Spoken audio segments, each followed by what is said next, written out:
दोस्तों हम ये तो जानते हैं कि हमारी पृथ्वी के ऊपर क्या है, लेकिन क्या आपको पता है कि हमारी पृथ्वी के अंदर क्या है?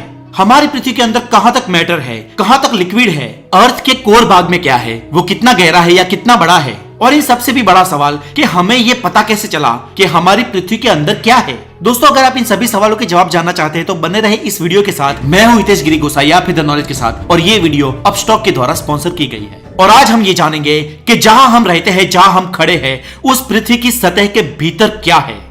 चले इसे सरलता से समझने के लिए हम पृथ्वी के अंदर डाइव लगाते हैं। चलिए पृथ्वी के अंदर की यात्रा शुरू करते हैं।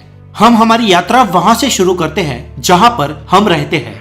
पृथ्वी के जिस भाग पे हम रहते हैं उसे क्रस्ट कहा जाता है। ये पृथ्वी का सबसे बाहरी लेयर है। ये लेयर खासकर चट्टान, खड़क और पत्थरों से बनी है, और ये पृथ्वी के अन्य लेयरों से पतली लेकिन सॉलिड लेयर होती है। पृथ्वी की ऊपरी और सबसे पतली पपड़ी के मुख्य दो भाग हैं। एक है ओशियानिक क्रस्ट और दूसरी कॉन्टिनेंटल क्रस्ट। दोस्तों हम पूरी पृथ्वी के डायमीटर की बात करें तो समुद्र की गहरी से गहरी जगह भी कुछ खास गहरी नहीं है, क्योंकि गहराई से गहरा समुद्र भी पृथ्वी के ऊपरी सतह के लेयर में ही समाप्त हो जाता है। पृथ्वी की असली गहराई तो पृथ्वी की सतह यानी कि क्रस्ट वाले भाग के बाद से शुरू होती है। क्रस्ट महासागरों और महाद्वीपों से 100 किलोमीटर की गहराई में फैली हुई है, और इस क्रस्ट का टेम्परेचर इसके अंदरूनी भागों में करीब 500 से 1000 डिग्री सेंटीग्रेड तक होता है। चलिए और खुदाई करते हैं और हम लोग पहुंच जाते हैं पृथ्वी की दूसरी और सबसे बड़ी लेयर में। ये है मेंटल। मेंटल 2900 किलोमीटर तक गहरी है और यहाँ का टेम्परेचर 4000 डिग्री सेल्सियस तक रहता है। और दोस्तों इस मेंटल के अपर लेयर को लिथोस्फीयर कहते हैं। ये लिथोस्फीयर मेंटल और क्रस्ट के बीच वाला एक भाग होता है, और इस लिथोस्फीयर की खाली जगहों से हॉट मैग्मा ट्रैवल करके पृथ्वी की सरफेस तक पहुंचता है और वोल्केनोज के द्वारा लावा के रूप में एस्केप हो जाता है।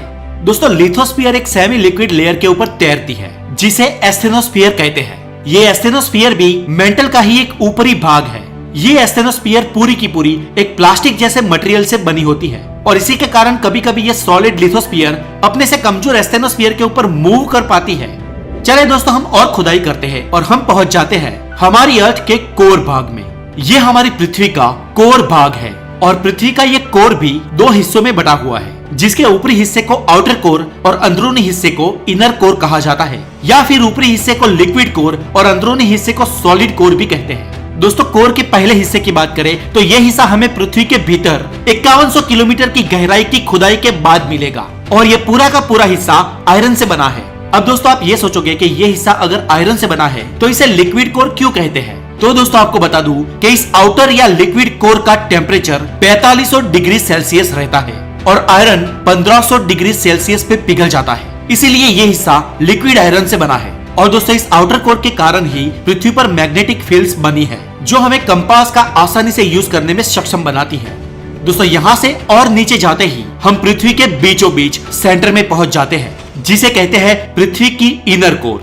दोस्तों पृथ्वी की इनर कोर 1200 किलोमीटर गहरी एक सॉलिड लेयर है। ये हमें सरफेस से 6500 किलोमीटर की गहराई में मिलेगी।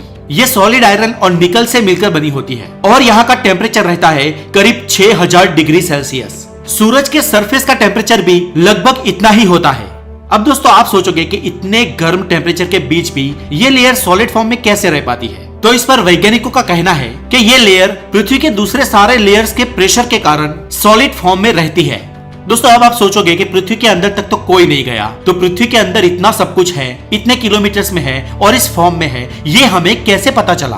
तो दोस्तों पृथ्वी के अंदर की बनावट की स्टडी करने के लिए हम सीस्मिक वेव्स का उपयोग करते हैं। दोस्तों इस सीस्मिक वेव्स की टाइमिंग और स्ट्रेंथ हमें पृथ्वी के अंदर की बनावट बताती है। दोस्तों ये एक एनर्जी वेव्स होती है, और ये वेव्स रॉक की डेंसिटी बदलने पर ग्रेजुएट होती है और खुद की स्पीड को बदलती है। इसके अलावा दोस्तों पृथ्वी के अंदर देखने का एक दूसरा तरीका भी हमारे पास है, और जो है डीप रॉक्स की स्टडी। मतलब पृथ्वी के डीप भाग में, कोर में जो रॉक्स होते हैं वो काफी बार वोल्केनिक एक्टिविटीज के द्वारा बाहर आ जाते हैं, और इन रॉक्स की स्टडी के द्वारा हमें पृथ्वी के अंदर की लेयर्स का पता चलता है। तो दोस्तों आज के लिए इतना ही। आई होप कि आपको जरूरी जानकारी मिल गई होगी। दोस्तों वीडियो में आगे बढ़ने से पहले एक खास बात कि आप अपने पैसे सही जगह पे इन्वेस्ट करना चाहते हो तो आज ही अपस्टॉक इस लीडिंग ट्रेडिंग ऐप में अपना फ्री डीमैट अकाउंट खुलवाए और 600 रुपए तक बचाए। दोस्तों ये प्ले स्टोर में एक हाईली रेटेड ऐप है। इसके 1 मिलियन से भी ज्यादा डाउनलोड है, और यहाँ पर आप life time free delivery trade भी कर सकते हो। यहाँ आपको मिलेंगे चार्टिंग टूल्स, 100 से भी अधिक इंडिकेटर्स, 25 गुना तक मार्जिन और 20 रुपए में इंट्राडे और एफएनओ ट्रेडिंग। और इतना ही नहीं, इस ऐप के थ्रू आप म्यूचुअल फंड्स में भी इन्वेस्ट कर सकते हो। तो दोस्तों बड़ी ही आसानी से 10 मिनट में अपना अकाउंट खुलवाए। आप इस ऐप को डाउनलोड कर अगर प्रोमो कोड अपस्टॉक 300 इसे यूज करके अगर 7 दिनों में ट्रेड करोगे तो आपको फ्री डीमेट अकाउंट के साथ 300 रुपए के फ्लिपकार्ट के गिफ्ट वाउचर और 28,000 रुपए तक के अन्य बेनिफिट भी मिलेंगे। इस ऐप में आप अपने पैन कार्ड के थ्रू बड़ी ही आसानी से रजिस्ट्रेशन कर सकते हैं। तो इस वीडियो के डिस्क्रिप्शन में जाए और अपस्टॉक को जरूर डाउनलोड करें और इस वीडियो को लाइक करें, हो सके इतने कमेंट्स करें और शेयर करें। और अगर आप नए हैं तो द नॉलेज को जरूर सब्सक्राइब करें। अपना बहुत सारा ध्यान रखें। Take care.